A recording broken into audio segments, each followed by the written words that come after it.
कहानी का परिचय। कहानी का आरंभ दहेज दासी के प्रति एक नारी के साहस और बलिदान से होता है।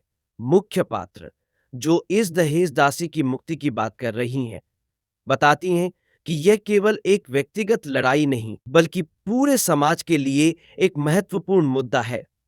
दहेज प्रथा ने महिलाओं को न केवल मानसिक बल्कि शारीरिक रूप से भी कमजोर किया है। दहेज दासी की स्थिति।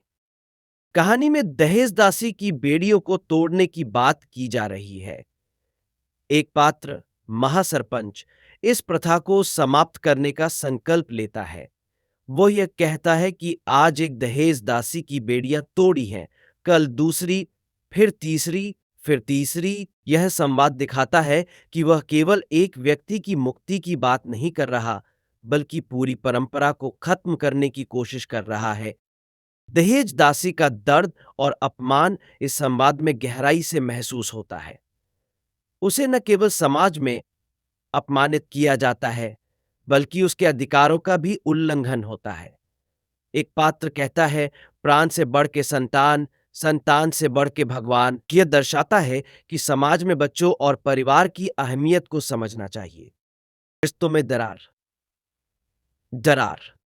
जैसे जैसे कहानी आगे बढ़ती है, रिश्तों में दरारें पैदा होती हैं। एक पात्र, जय, दहेज दासी के खिलाफ उठने का विचार रखता है, लेकिन उसके परिवार वाले उसे समझाते हैं कि ऐसा करना केवल स्थिति को और खराब करेगा।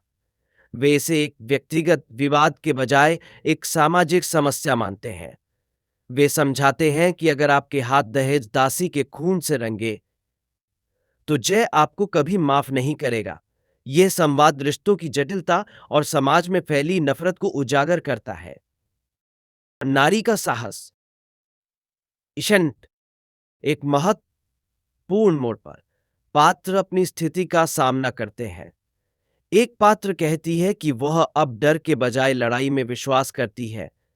इस बदलाव से पता चलता है कि दहेज प्रथा के खिलाफ एक मजबूत और साहसी महिला का चित्र उभरता है, जो न केवल अपने लिए, बल्कि दूसरों के लिए भी लड़ने को तैयार है। वह कहती है, मैं अब डर के जीना नहीं चाहती, मैं अपने परिवार के लिए लड़ना चाहती हूं।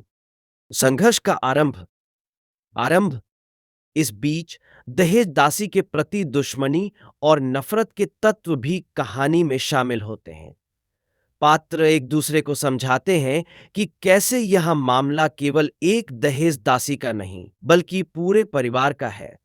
परिवार के सदस्यों के बीच आपसी समझ और सहयोग की आवश्यकता होती है, ताकि वे इस समस्या का समाधान कर सकें। एक पात्र का यह कहना कि हमारी लड़ाई अब शुरू होगी, इस संघर्ष के प्रति प्रतिबद्धता को दर्शाता है। यह बताता है कि केवल दहेज दासी के लिए नहीं, बल्कि सभी महिलाओं के लिए इस लड़ाई का महत्व है। नकारात्मक तत्वों का सामना।